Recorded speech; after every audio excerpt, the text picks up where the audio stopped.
Ja, jeg skal lave en Ask Me video for alle de spørgsmål, jeg har fået her i dag, fordi jeg har fået 500 followers. Ja, og det har jeg ikke prøvet før, så det bliver sikkert vanvittigt mærkeligt. Men vi kan prøve med første spørgsmål. Og der har vi, hvor gammel er du? Jeg er 14 år. Hvordan går det? Ja, det går meget fint. Har det godt? Ja. Har du noget med nogen? Nej. Uddyb din drømmepige. Mange detaljer. Det har jeg gjort rigtig mange gange, så det gør jeg ikke nu. Det gjorde jeg også i går, tror jeg det var. Ja. Min kæreste har fødselsdag, og det er en vigtig dag for hende. Men i det du skal til at tage afsted, ringer din far og siger, at din mor ligger meget syg på hospitalet. Hvem vælger du? Jeg vælger min mor. Hvad laver du i din fritid?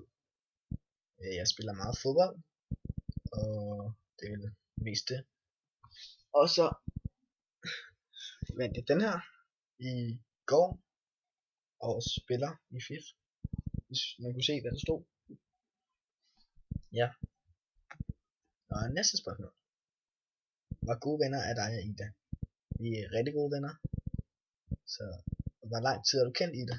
Vi har kendt hinanden siden 1. klasse, tror jeg. Noget af den stil.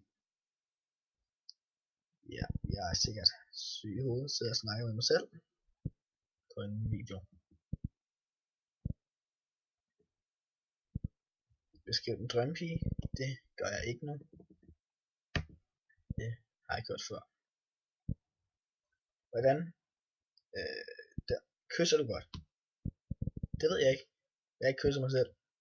Men der er i hvert fald ikke nogen, der har klaget endnu. Det bedste ved piger. De er bare dejlige.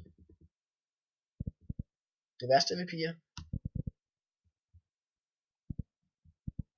Når der er nogen, der virker rigtig dumme. Det er altså rigtig, rigtig nederen. Det er virkelig turn off, som man siger.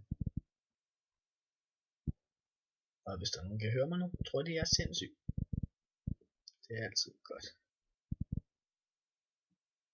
Kan du lide nudler? Ja, det kan jeg godt. Og hvilken smag er bedst? Det har jeg ikke styr på. Jeg spiser dem bare. Ja, jeg er lidt mærkelig. Korrekt. Ja, det var vist det. Fortsat god aften derude.